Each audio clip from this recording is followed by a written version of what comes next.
Aujourd'hui, j'ai le plaisir d'avoir à ma compagnie Pascal Thérien. Bienvenue, Pascal. Bonjour, Louise. Oui, Pascal fait la chronique de Si on s'en parlait. Ton sujet aujourd'hui, Pascal, ça va être quoi? Bonjour, chers téléspectateurs, téléspectatrices. Aujourd'hui, je vais vous parler d'un sujet qui me tient tout particulièrement à cœur. Les non-voyants ou les aveugles. Saviez-vous qu'il y a de ça quelques années, les non-voyants étaient placés en hôpital, ils étaient cachés. Ah oui?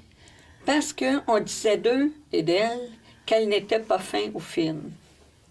Parce qu'ils ne faisaient pas partie du stéréotype de la société à ce moment-là. OK. Mais heureusement pour nous, aujourd'hui, les non-voyants sont partie intégrante de notre quotidien. Fait que c'est le fun de pouvoir les avoir avec nous. C'est vraiment impressionnant ce qu'ils peuvent faire. Oui. Pascal, est-ce que tu aurais des exemples à nous donner pour les aider? Comment on peut faire pour les aider? Bien, premièrement, en faisant un don à la Fondation Mira, en étant famille d'accueil pour les chiens d'assistance en devenir. Tout simplement en leur proposant notre aide. Puis-je vous aider? Mais surtout en les laissant faire eux-mêmes. OK. Pourquoi tu dis les laisser faire eux-mêmes? Qu'est-ce que tu veux dire par là? C'est comme toi puis moi, Louise. Des fois, de demander de l'aide, on ne demande pas toujours. On aime faire nos choses par nous-mêmes. Oui. Et les aveugles sont habitués dans leur environnement, sont habitués de faire leurs choses. Donc, n'ayez crainte. S'ils ont besoin d'aide, ils vont nous le demander. OK. Justement, parlant d'aide, comme je disais tantôt, aurais-tu des exemples? Admettons qu'on est avec une personne aveugle. On fait quoi, là? Bien, une personne aveugle, on peut faire de l'accompagnement pour aller au cinéma, aller au bowling, parce qu'ils vont jouer au bowling. Il y a des bowling comme le bowling P9 qui sont adaptés. Ensuite, à la cabane à sucre, sortir aux pommes comme nous autres, ces gens-là, ils aiment sortir. Oui. Parce qu'il ne faut pas se le cacher, la cécité n'est pas une maladie. Okay. C'est un état. Puis, comme toute chose, quand que tu perds, comme moi, je suis malentendante, donc, ma vue va compenser pour ma perte d'oreille. Tandis que les aveugles, les oreilles vont compenser, fait qu'ils vont écouter. Oui. Et pour aider aussi, tu peux toucher la personne, mais tu n'arrives pas de même sans rien dire puis mettre la main sur l'épaule, parce que si tu mets la main sur l'épaule, il va crier ou il va faire une crise Cadillac, comme je dis. Là, oui.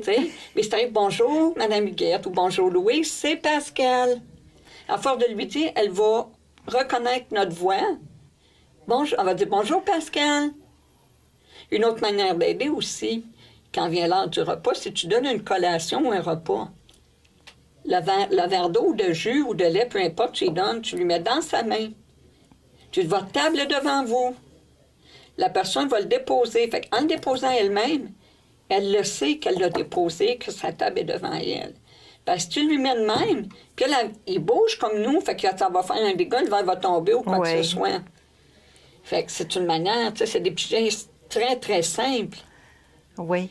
Est-ce qu'il y a des moyens, quand ils mangent, là, tu sais, pour l'assiette, là, oui, de savoir comment, tu sais, qu'on peut les aider? Il y en a qui fonctionnent par l'horloge. Qu'est-ce que tu veux dire? Quand on regarde une horloge, tu as midi, à 3 h, 6 h et 9 h. Donc, admettons, tu as ton horloge. Bon, les patates sont là. Ben, tu dis, tes patates sont ou ton riz sont à midi. Okay. Ta viande est à 3 h. Tes légumes sont à 7 h. Fait qu'elle va avoir l'assiette devant elle. Elle sait que l'assiette est de même. Son midi est là. Fait qu'elle va y aller. OK. C'est une manière d'aider, ça aussi. Oui. Est-ce que c'est quoi les bienfaits pour une personne qui fait du bénévolat auprès des aveugles? Ben moi, je sais que j'en ai fait.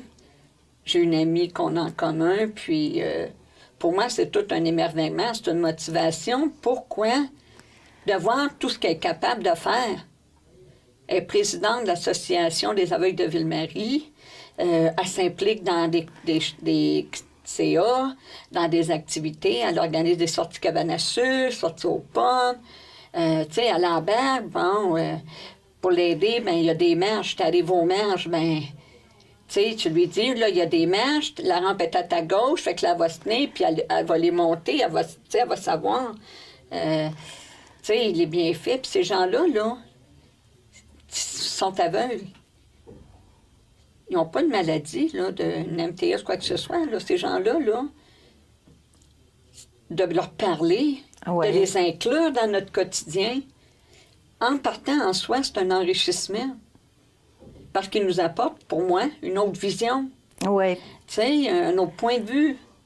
Et d'aller voir aller. Parce que bien souvent, là, ils ont une motivation, gars, ils vont sortir, puis ils vont aller jouer au bowling, quoi que ce soit, ils vont aller voir un film. Ils ne le voient pas, mais ils entendent. Oui, c'est Oui. ça. Concernant les chiens guides, est-ce qu'on peut les toucher, les chiens guides? Ça dépend.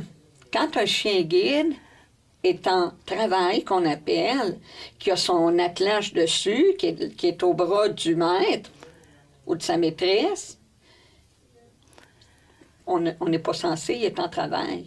C'est ça. Et si le chien guide est il est à côté, il n'est pas en travail, on demande à la maîtresse, elle va nous dire oui ou non. S'il n'est pas en travail, elle va dire oui, fait que là, on peut le flatter. Même des fois, ils ont des petites gâteries, ils nous en donnent, puis on peut leur en donner. Tu sais, puis c'est comme de la zoothérapie, ça aussi, d'être en contact avec l'animal. C'est vrai. Parce que ça prend des années et des années à monter un chien Mira. Oui, c'est vrai. C'est pour ça, au début, je disais, on peut être famille d'accueil. Et famille d'accueil, quand le chien il est rendu plus vieux, ben il ne l'euthanise pas. Il l'envoie dans une famille d'accueil qui s'en occupe, qui en prenne soin. Oui, c'est bon à savoir. Oui. Oui. Ah oui, ça fait du bien. Oui, bien merci Pascal de nous avoir donné ces bons conseils-là. Merci. D'être venu. Ben, gênez-vous pas de les inclure, d'aller voir ces gens merveilleux, sympathiques et c'est des gens de cœur comme les aveugles et non-voyants. Merci. Vous souhaitez faire du bénévolat? Contactez Accès Bénévolat au 514-523-6599 ou visitez le www.accèsbénévolat.org.